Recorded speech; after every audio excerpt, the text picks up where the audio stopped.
राजनीति में अपना लोहा मनवाने वाले ये सफल नेता आज क्यों भुला दिया।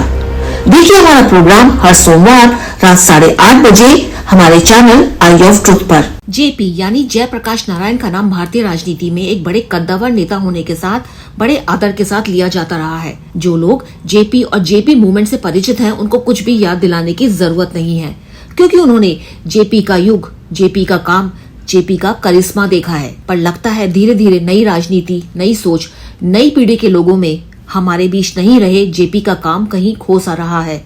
जेपी वही नेता है जिनके द्वारा चलाई गई क्रांति के चलते हिंदी भाषी राज्य लामबंद हो गए थे।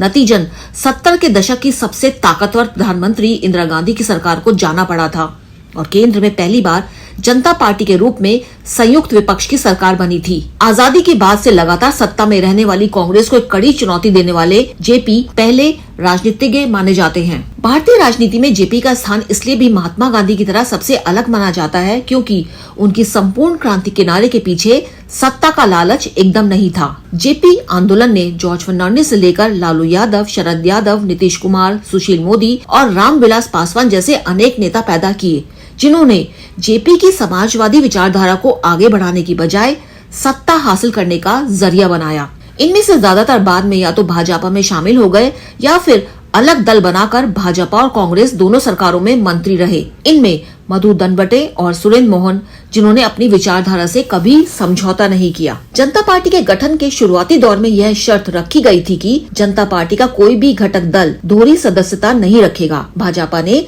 सरकार के गठन के कुछ समय बाद इस शर्त को निभाने से इनकार कर दिया और अंत में दोहरी सदस्यता के मुद्दे पर जनता पार्टी का पतन हुआ। वैसे जेपी आंदोलन की अच्छाइयां उसकी बुराइयों से अधिक थी, क्योंकि कांग्रेस के एकाधिकार वाले उस दौर में जेपी और उसका आंदोलन ही एकमात्र जरिया था जो बेरोजगारी, शिक्षा, गरीबी और नए आर्थिक वातावरण और सामाजिक बराबरी के मुद्दे उठाता था। बिहार के बलिया जिले में 11 अक्टूबर 1902 में एक कायस्थ परिवार में जन्मे जेपी की आरंभिक शिक्षा बिहार में हुई और बाद में वह उच्च शिक्षा प्राप्त करने के लिए अमेरिका गए। अमेरिका से लौटने के बाद जेपी महात्मा गांधी से प्रभावित होकर कांग्रेस में शामिल हो गए थे।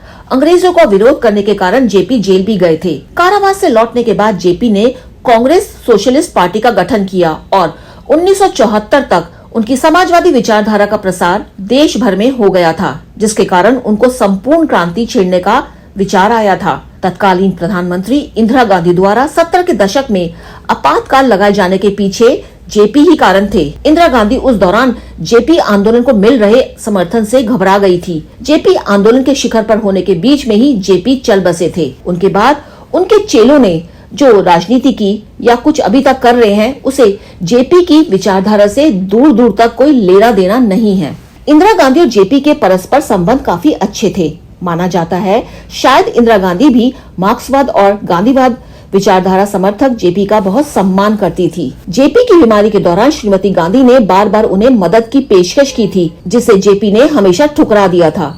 दोनों की आत्मीयता के स्तर का आकलन केवल इस वास्तविकता से किया जा सकता है कि जेपी उनको लिखे अपने पत्रों में श्रीमती गांधी को इंदु कहकर संबोधित करते थे।